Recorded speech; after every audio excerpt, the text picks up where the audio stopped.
this country, in terms of your petrol and your diesel, let me put it that way for you. Are the prices going to shoot up again? Is there going to be a shortage? What will happen if that happens? Well, now, relatively, the fuel prices are cheaper. Well, 10 cedis to 12 cedis, you can get a decent liter of fuel to buy. But what if things change? The United States has waded into this conversation. So now it's not just Israel and Iran. You have some, people behind, and the United States literally has not shied away from it at all. The U.S. attacks Iran nuclear sites. That's something to, worry about. Are you as worried as we are? Are you thinking through as we are?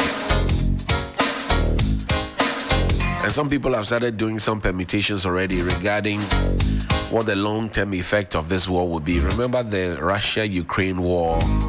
It's still on anyway, and you know how the conversations about wheat and other essentials, fertilizer and other essentials that we need. It also brings to the fore the conversation as to whether or not we are, we can never be independent instead of being dependent. Let me put it that way. Let's listen to the Israeli cleric, Iranian supreme leader, Ayatollah Ali Khamenei. Let's listen to him. Those who are familiar with the politics of the region, they know that the Americans' involvement in this matter will 100% be at their loss. The loss they receive will probably be much more than the damage Iran will bear. If America have a military presence on the ground, without a doubt, it will be an irreparable loss. They are threatening us, and they are also clearly asking us to surrender. With an unacceptable language, they ask the nation to surrender, and they ask us to come and surrender, which surprises us. First of all, they should threaten someone who is scared of their threat. The nation of Iran has shown that they does not feel intimidated by the threat of those doing the threatening. Today, Israel is defending freedom in the Middle East and beyond. We're doing so against a tyrannical and radical Iranian regime that wants to build atomic bombs to destroy us and wants to build ballistic missiles, including intercontinental ballistic missile, to be able to threaten anyone and everywhere in the world. By defending ourselves, we're also defending others. We're defending our Arab neighbors, our Arab friends in peace. We're defending Europe. We're helping defend also the United States, which helps us all the time in our defense. This is an important mission. Right now, the Iranian regime is bombing our civilian neighborhoods while we are targeting the terrorists. Now, this is not new. They've tried to assassinate President Trump twice. They bombed American embassies. They killed 241 Marines in Beirut.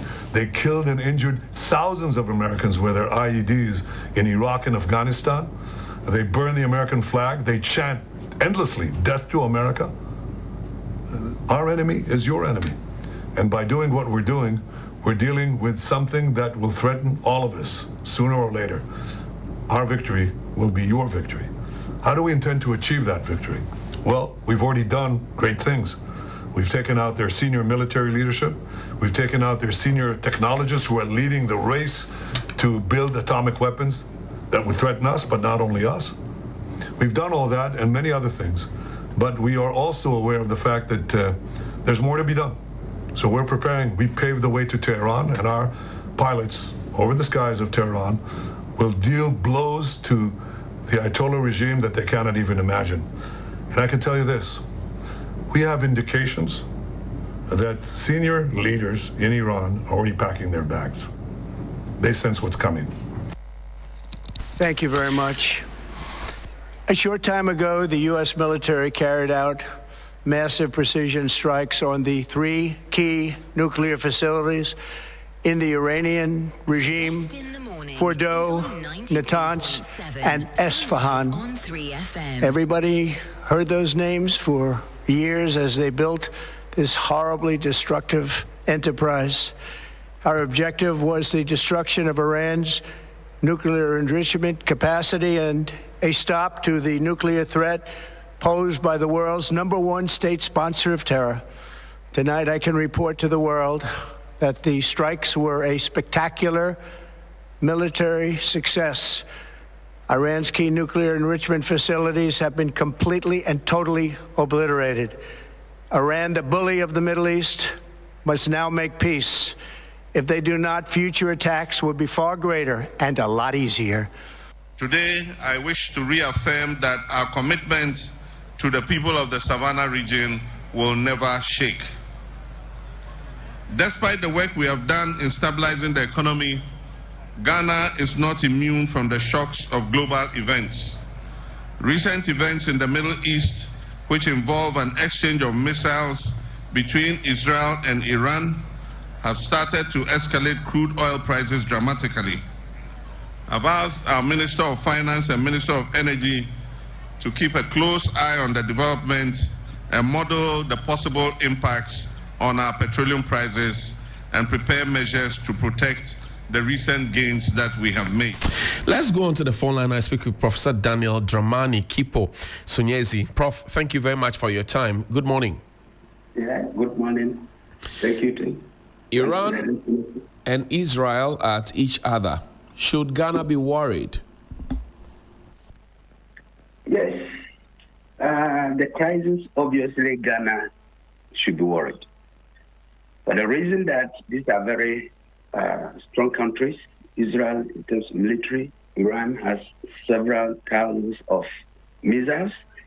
And as this strike is continuing, as the conflict continues escalation, there is the likelihood or the danger of Iran taking an extra mile, possibly with the closure of the Strait of Hormuz.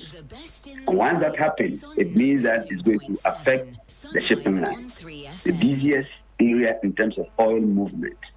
So if that happens, it means that Ghana will be affected because our refinery will have to go through that route and there will be obstruction. If we are going to look for alternative ways, that will bring costs. So it will not be the war, the continuous war will not affect only Middle East, but Ghana and Africa and the rest of the world will be affected. Let me just mention to you that yesterday the New York Post reported that Iran has ordered the closure of the Strait of Hormuz. So 1/5 of the world's oil supply may be at risk at this point, about 20%, if you will. Yeah, that is certainly the danger. And once they come to close it, and I'm sure that is where the conflict will escalate. U.S. and its allies may want to also attack Iran by taking the blockade. It has happened before. And that will lead to several disruptions and several attacks and counter-attacks. So this is the danger of this conflict. Unfortunately, diplomacy has failed because Iran thinks that it doesn't trust, or there's a trust issue. Iran does not trust U.S. Right. U.S. also doesn't have much trust for Iran because they believe that Iran nuclear is certainly not for peace, but possibly towards nuclear power or missile or atomic bomb, that kind of thing. So that is the problem that we have.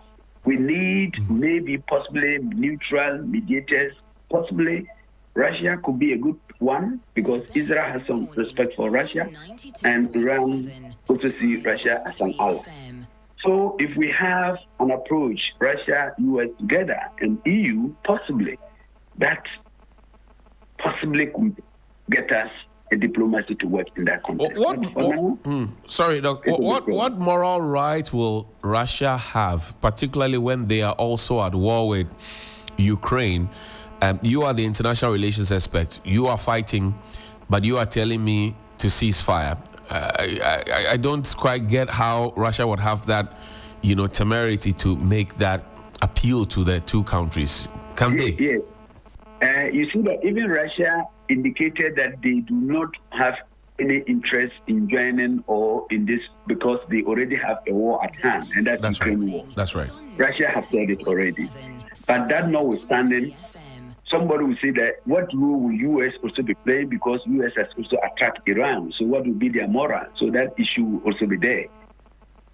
Israel is at war with Iran. So what role will... So certainly somebody will be... Possibly maybe is the EU, but EU alone will not be able to get resolution to it. We still need the EU, we need the U.S., we still need Russia. possibly China. If we want to go back to diplomacy, we need these four key international actors to be able to make a headway. So, but as we said it, the way things have gone, I really have doubts, but we still hope for a diplomatic solution. Yes, that should be the best. If you look at South Africa, we have a diplomatic way, they put an end to it. Right. And so I believe that is the way, because military solution, I doubt whether that will work. In terms of diplomatic approach to ending this, how should Ghana involve itself, or if you like, preclude itself from participating at all, so that we don't endanger ourselves? As somebody says, look at the big countries, they are even suffering. If we go and attempt anything, we may be crushed forever. How should we be proceeding as a country, diplomatically speaking? Yeah, I think Ghana, what we need to continue our non-aligned position. Our foreign policy has always been non-aligned. We do not align to the West, US, and European side. We do not also align completely with Russia, China, and the North Korean side. So Ghana should maintain that position. There's no point for Ghana to declare support for Iran. There's no point for Ghana to declare support for Israel. We should remain at the middle. And if it's by decision on UN Security Council, Ghana should take a position based on the interest of Ghana, on the interest of getting solution to the crisis. Now, I think that should be Ghana's position. There's no point declaring support for any of the factions. I see. Now, again, it raises concerns if, for example, now we know that the Strait of Hormuz, has been ordered for closure by Iranian authorities. It means that fuel prices then may shoot up. It means that more difficulties ahead. Do you see that as well? Yes. Certainly the prices will go up if Iran goes ahead to close the Strait of Hormuz, the busiest strait where oil, shipping, busiest line. So certainly prices will go up. And that is where I have had a fear about this conflict, that we should not get to that. So we still hope that there should be a way that Iran can act without necessarily closing the Strait of Hormuz. That will create global crisis, not just crisis in the Middle East. It's going to affect every country, especially those who rely so much on fossil fuel. It's going to affect all of them, and the prices will swell up. So I just hope that that option of closure should not come in, even though it has been said. But I hope that Iran may be moderate, possibly, so that we can still have hope to have some stability in our energy sector. Did you see this war coming, Doc? Yes. Yeah, it was obvious that this war will come. And it appears that the world did nothing to stop this war from happening. You see, it has been fought. Israel and Iran has been at war when the proxies started attacking Israel, and Israel also fighting them. So Israel has been at war from all fronts: Syria, Lebanon, Hezbollah. Israel has fought the Houthis of Yemen and nearly moved into Iraqi to the Kitab Hezbollah, but that didn't come up clearly. So having fought all these four proxies, Israel thinks that the next is to meet the main sponsor of these groups, and that is Iran. And so that is the tangent, and you can see it in that point. So the war obviously will come. Once all this fighting is ongoing and never stopped, because people think that Israel has the right to fight the proxies also think they have the right to fight Israel, because they see Israel as an oppressor, as an attacker. They even see Israel as a terrorist state. Israel also see Iran and the axis of evil, and they need to break them down. They need to fight them, bring them to their feet, so that Israel, that fear of this existential threat, will live today. So this war, obviously, from the attack, it started from the October 7th attack when Hamas moved into Israel. So that is how the war started. So it's obviously it will continue up to Iran, and that is where we are. That's the peak of it. Do you see an end in sight almost immediately, or is this going in for the long haul as we have had with the Russian-Ukrainian war? I don't see this war ending so soon because of the attack and counter-attack. Every day, Israel, the war players, are attacking several sites in Iran. And once Israel attacks, the next time by the evening, you see Iranians firing several tens of missiles towards Tel Aviv and Haifa and other areas. So once you attack one, there's a counter-attack. So how is that going to end? I don't see that end.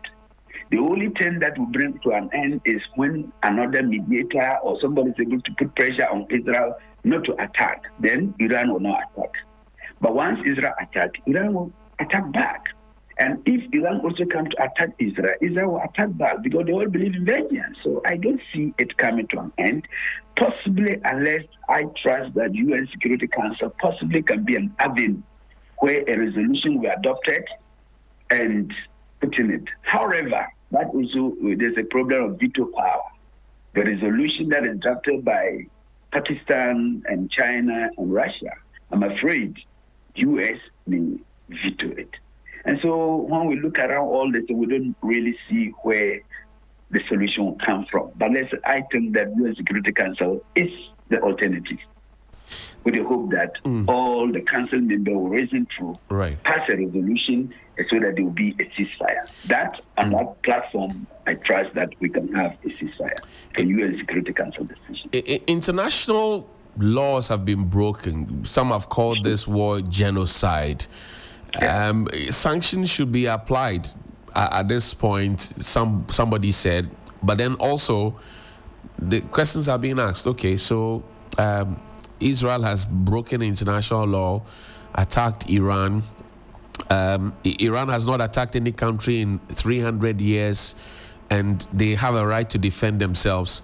But then we insist that Israel then has a right to keep all the weapons that they have to go on this onslaught. Does all of that make any sense to you? International law, breaking it, genocide, as somebody has called it, and then the issues in between. Does it make any sense to you? The issue of international law is quite fluid. Most of these actors go to carry out activity in the interest of their state without really minding of the position of international law, international regulations. Take, for instance, Israel thinks that this suffered massacre. Possibly they could also say there is genocide, the way Hamas attacks and kills 1,000, 1,002. So therefore, Israel point, they have the right to go back and attack Hamas. Having attacked Hamas, they think that Hamas alone is not enough, but 8 allies, Hezbollah, Houthis, then they continue with that. Having fought all these areas from all fronts, they think that the main sponsor is Iran. They have gone there. So you see how the whole international thing is being interpreted. Israel protecting their interests, and these people also have a different opinion. Now, at the same time, if we say Iran has not broken any international, the decision of the International Atomic Energy said that Iran has actually not been able to fulfill its international obligations as far as the nuclear energy is concerned. Right. Because they have gone. So that could also be a justification why Israel also attacked them. It means that they have also not kept to their obligation, international obligation, which they have signed not to go into that direction, and they are going that way. So it makes it a bit complex. Every one of them have their own national interests, which they see as more important than the international perspective. And that is where we are. Thank you. Professor Daniel Dramani Kipo Sonyezi is a research fellow, Legon Center for International Affairs and Diplomacy. We're grateful for your time this morning. Thank you. It's 6 minutes to the top of the hour, 9 here on Sunrise on 3FM 92.7. And as Israel and Iran war, we're asking the question, should Ghana be worried? Mr. Duncan Amoa is Executive Director of the Chamber of Petroleum Consumers, COPEC. He joins us now on the phone line. Good morning, Chief. Thank you for your time. Johnny. Yes, sir. Good morning. Thanks for having me, my brother. Great. The Strait of Hormuz and the issues in between of how much we're going to eventually pay for fuel, cost of living, etc. Does it worry you as much as we here are worried? Of course, it should worry everyone, everywhere. One of the things I went to sleep last night with was the pain that actions and inactions by certain actors on the world stage will force me here in Ghana to now pay more for fuel. Some of these things clearly could have been avoided, but somebody said somewhere, either in Tehran or Tel Aviv or in the White House, and decides to do things that, common sense should tell them not to do, but they will do them anyway, in the name of, looking for nuclear enrichment or nuclear weapons that have been developed. If somebody also has developed nuclear, which you hold, and you think that you deserve to hold nuclear, and you don't even have the courtesy to want to sit and talk about it or see how you can support or help them not to abuse as a way, and then you go out there to get involved in some conflict, being mindful of the fact that that person is geopolitically situated in a very sensitive zone that could disturb the global economy. You end up wondering whether, Johnny, we should be happy. But as an individual, in a small country called Ghana, I cannot be happy with the development that I'm seeing, especially being mindful of the fact that the Iranians seem not to want to back down anytime soon. The big brother on the block that could have, called a truce, also decided to go dropping bombs, on one of the feuding factions. It leaves the world a much more messier place than it was up until Saturday midnight when these escalations happened. But whatever it is, if you look at the response also from Iran since the United States joined, the two-way conflict, it is also indicative that clearly they would also strategically attack something that would affect everybody, since all of us will not want to speak up, against the injustice that is being done to them. Right. And so on the back of that, Johnny, if the Strait of Hormuz, which sits just a few kilometers from Iran's northern borders, is to be closed or attacked, or even the threat of closure should be anything to go by, then international cargo prices are simply likely to skyrocket in no time. And this morning, we're still observing the opening of, the new week of trading on the international market for petroleum products. Right.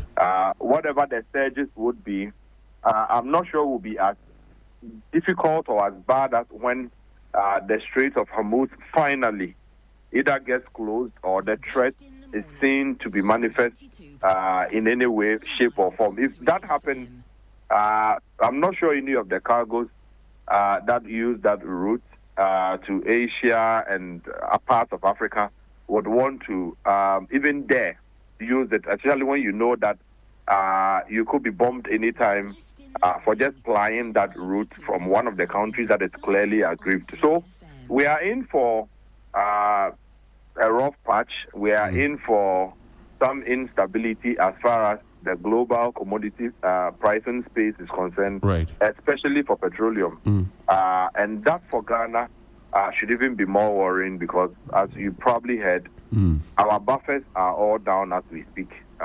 There's nothing to cushion you and I if the escalation were to continue, and people are just talking currently. Now, Ms. Samuel, let's bring this conversation home. We relatively have a good exchange rate now in the country. We are buying fuel for between 10 and 12 cedis on our average.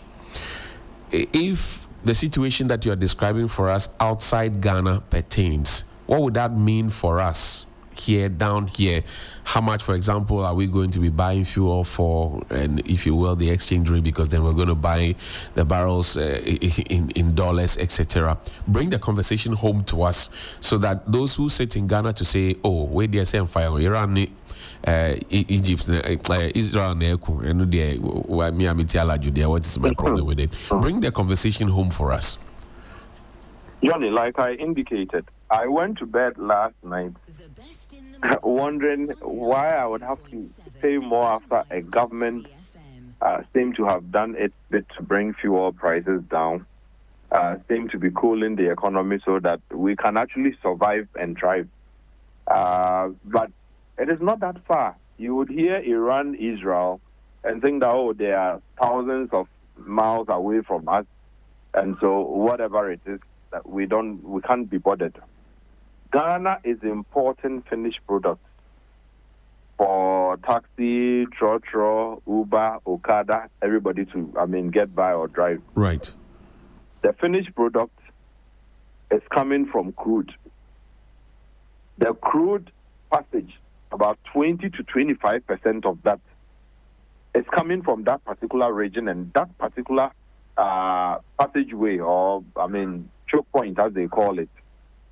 And so, therefore, if you are having all that crude pass through that waterway to get to the rest of the world for refining for you and I to get some to buy in Ghana, then you should be worried that there's a lot of uncertainty as to whether Iran would even allow cargo to pass any further, or even cargo itself would want to pass through that region any further, because clearly, if a country that has been able to bombard Tel Aviv thousands of kilometers away from it is telling you that it will close, one of its northern, territorial water, passageways, you should be worried. It is not just probably putting in a bomb or something. Right.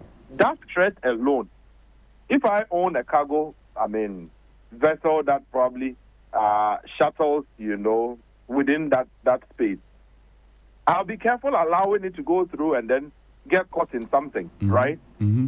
So if an insurance company also is putting in insurance at this point for any cargo to shuttle between the Straits and, other international bodies, the Red Sea, as you heard yesterday, the Yemeni folks are also threatening mayhem. So even if you have a cargo on there, you won't be worried. And if I have a vessel that flies that thing, I'll tell the vessel to hang on. And that is where the products might not move as frequent as you would need it. And in basic economics, Johnny, demand, supply. That's right. Anytime demand remains constant, okay, we need 10 gallons of water every day to be able to get by. And then supply is not constant, but supply is cut. We need 10, we are getting 5. It means that the 5, those who have, if I have, it was $10 a barrel or a drum. And then somebody comes and says, oh, let me pay 12, you give me 1 drum. You pay 12 and take 1 drum. So your 10 will no longer be enough. The next person who needs it more will come and say, let me pay 15. And that is how prices, surge. And once prices are surging, a poor country like yours, that probably cannot afford the competition, would end up paying way much more for anybody to bring you the cargo. Because the Americans will need to stock. The world number 2 and 3 consuming nations, India, China, would need to stock up. And they have the money better than you do. So your prices are simply going to go up. The fuel stations in Ghana can no longer hold anything. The government doesn't have any buffer to cushion you or support you. The BDCs will go and bring the product at cutthroat rates or prices. They will land them at cutthroat premiums. Insurance will be very high on the product. So that effect, if you put all of that together, the rippling or the cascading effect would be that energy costs would go so high. Mind you, we are currently powering some of our plants. IPPs are powering your plants with light crude. Right. Right? Mm-hmm. Gas and all of that. And once prices are going up, energy costs will simply go up. So you'll be here, not only are you going to pay more for petrol at the pumps, but ECG would also come asking for a lot more from PURC because their input variables, the cost has gone up. So that tension there portends a lot of trouble for all of us across, the country. Again, the country should have had a response, what you would call the buffers, the safety net that could have cushioned you and I. Right. One of them is the refining space or Tamoyo refinery and the other smaller refineries or refineries to step in to say that, look, we also produce crude. And so if you don't even send the crude we produce locally out there, on our own, we can be able to transform the product, the crude, to petrol, diesel, kerosene, LNG, LPG, all the other products that you would need from crude. If the refineries are working, it gives you some cushioning. Okay. Unfortunately, you know the story more than I do, Johnny. The refinery is not working. Yes. There's a new leadership that seems focused, that seems to know what they are about. As to whether we have supported them the past 5-6 months, right, to get the plant running, that answer, I'm sure you would have a better answer than I do. And I saw Mr. Combat, addressing the press the other time, talking about, very, very soon we should be able to get everything back on track, meetings here and there, fixing things here and there. But the question that remains is, would we be this much worried if our refinery was up and running, as opposed to now that it is not running, and we are very much worried? If we had the refinery up and running, would our story be any different? Johnny. Yes, sir. I would urge you, once you get me off, to Google Tamayo Refinery. Okay. Promises to get the refinery working. Johnny, I'm sure you will beat a lot of our political actors. The promises. I remember. You see? to even the former president, whilst commissioning Central Refinery, yes, with the Speaker of Parliament, to get all up and running in no time. Yes, I remember that. If you recall. I remember. Right? He went to cut that tape with the Speaker Bagbin. Exactly. Yes. Exactly. So, Combat is well placed. He comes with a lot of credentials. He seems to have a fair idea what to do.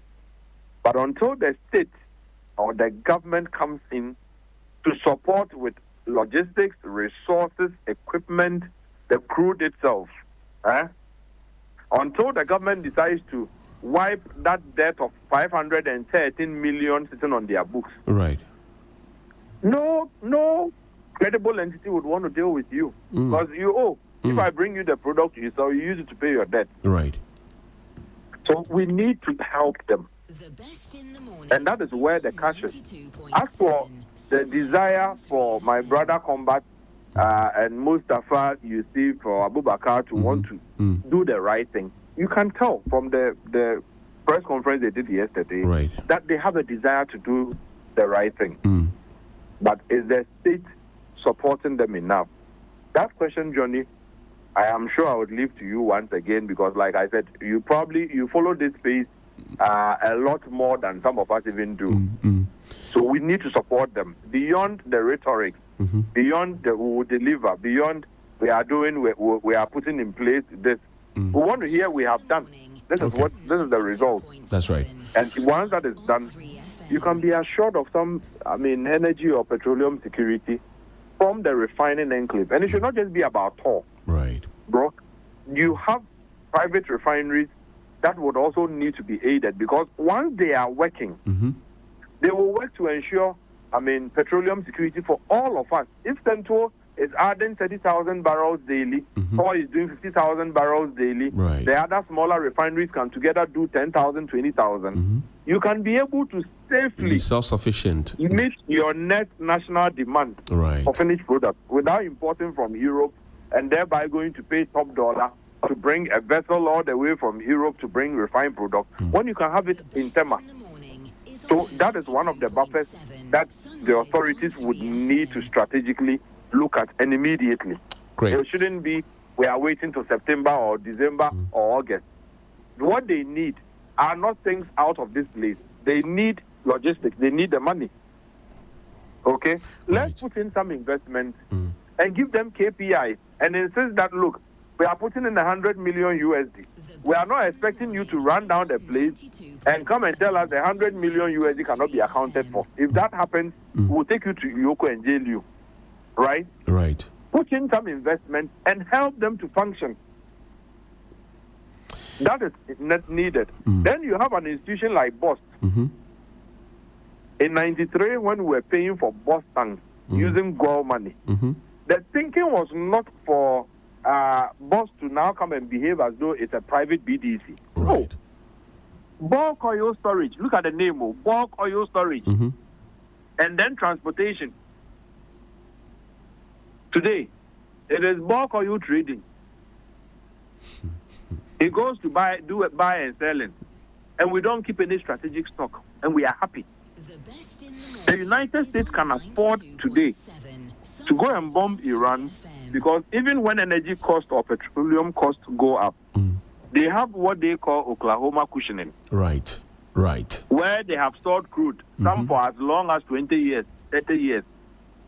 So anytime there's a certain global pressure, all their governments or presidents will need to do is to release the Oklahoma stock.